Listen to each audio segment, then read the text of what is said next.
One of the more common ways of sharing Excel documents is also to print the document and use it in meetings or for one to read. In this video, we will learn about how to print from your Excel document. So let's go to the File menu, File, and then click Print. And you will see here a preview of what you're going to print on the right side. And here we have 2 pages, so it shows 1 of 2, and we can go to the next one and see the second page. And this is our preview, and at the right bottom corner you can click on this one to show margins or not to show margins. Margins are nothing but the white space on the edges of your paper. And then I can zoom in to a level and then I can zoom out back. There's not much more control over the content or the preview, but this is the preview that we get in this view. And on the left side, you have more settings and options. At the top, you can actually have you can actually select the number of copies that you want to print. You can connect to a specific printer. If you have printers connected to your computer, they will appear here, and you can change the settings for your print. For example, you can print only the active sheets, or you can print the entire workbook with all the sheets. And also you can print only one specific selection of cells that you already selected. And we will talk about this shortly. And the portrait orientation, and this is, if I change this to landscape, you will see the preview change. Landscape is nothing but, it's a wider orientation. If you have lots of columns, you will probably choose landscape orientation to fit all of them. If you have fewer columns but lots of rows, you will choose portrait, which is a vertical type of orientation. You can choose the different pages depending on the page you want to print on in your printer.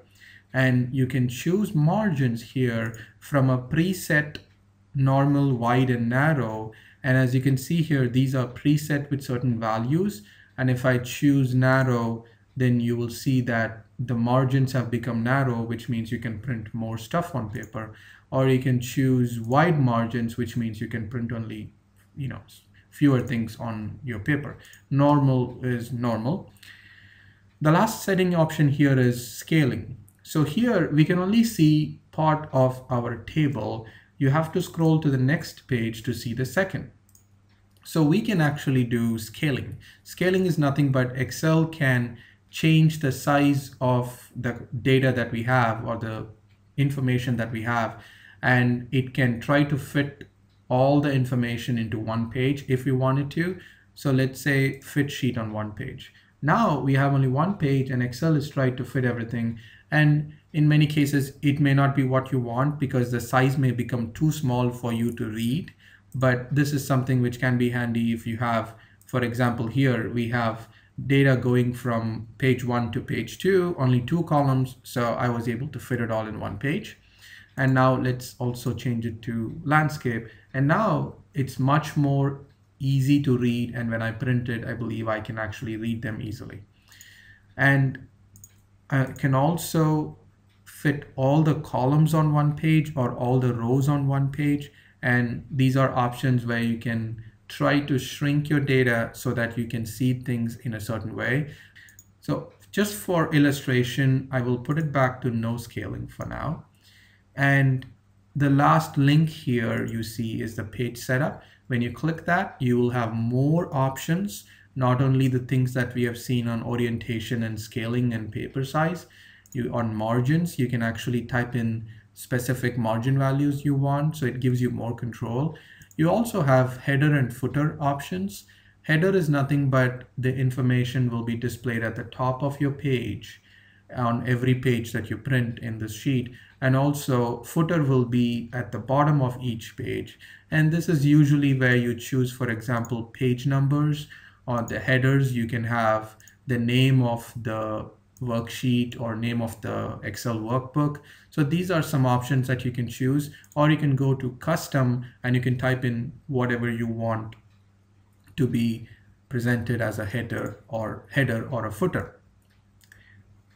and I'm going to click cancel because we don't want to make any of those changes now.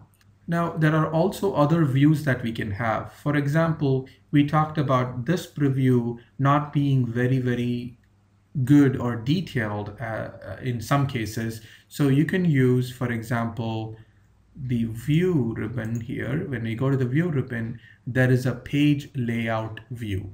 And if I click the page layout view, it'll actually display the pages, how they're going to be printed. And this is probably the best view you're going to get of what is going to be printed in one page and not the other.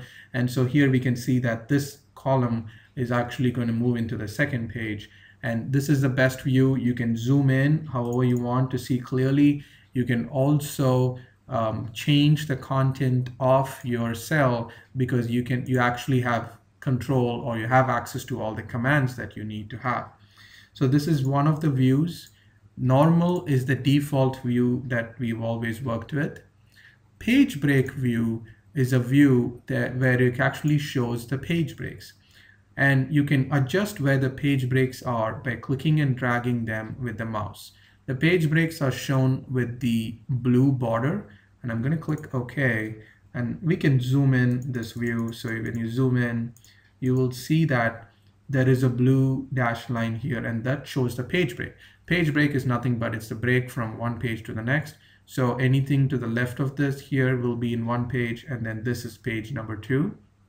So if I want to extend this page break into here, because I don't want only that column to be in the second page, I want everything to be in the first page. So now we have changed or edited the page break. This is one benefit of using the page break view. You can actually change the page break to make it fit the way you want it to fit. Another thing I want you to know is there is the page layout ribbon, and this also gives you control over margins that we've talked about, orientation. You can choose the page size. You can choose the print area, which we will talk about a little bit more in detail. And you have the page breaks. You can insert your own page breaks if you want, or remove the page breaks. So all of this page setup, when you click this arrow, this should be familiar to you. So all of this is now here also in some of the most commonly used options are available in the ribbon, but you have more control over here. And if you have noticed, by default, Excel will actually print the active data. What that means is that Excel doesn't print all the 17 billion cells we have. Excel is detecting, in this case, the last active cell is this cell here. So when we try to print, Excel will only print from A1 until here. So Excel detects the active area in a worksheet so that it only prints that. And that's why when we went and said print, Excel was only showing us this. We didn't do any specific selection. Excel was able to detect the first cell and the last active cell. And this is how Excel behaves by default. But in some cases, you may want to control which cells get printed. So for example, I can just choose only these cells. And if I want only this to be printed, I can go here to the page layout ribbon, print area, set print area. So now Excel will show us a preview here with the dotted line here and say this is what is going to be printed. So let me go and choose print. And you will see in the print preview only those information that we selected. So now we made one set of cells, or we selected one set of cells, and Excel is able to print them specifically. We can go back and let's say I want to add another group of cells at the bottom here. So I'm going to go to page layout, and now I have another option to say add to print area. So I'm going to click this. And now let's go back and view the print preview. And now you see only the first set here, but when you go to the next page, you see the second set. So Excel can print multiple ranges of cells.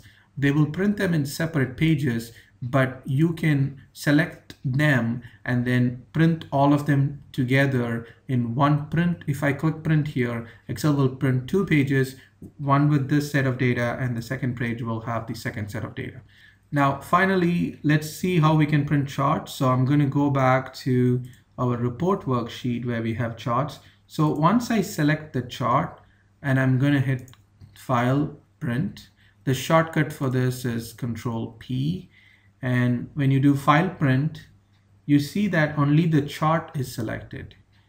Nothing else is selected. So when you have a chart selected and then you do File, Print or Control P, then you actually are able to print that chart separately.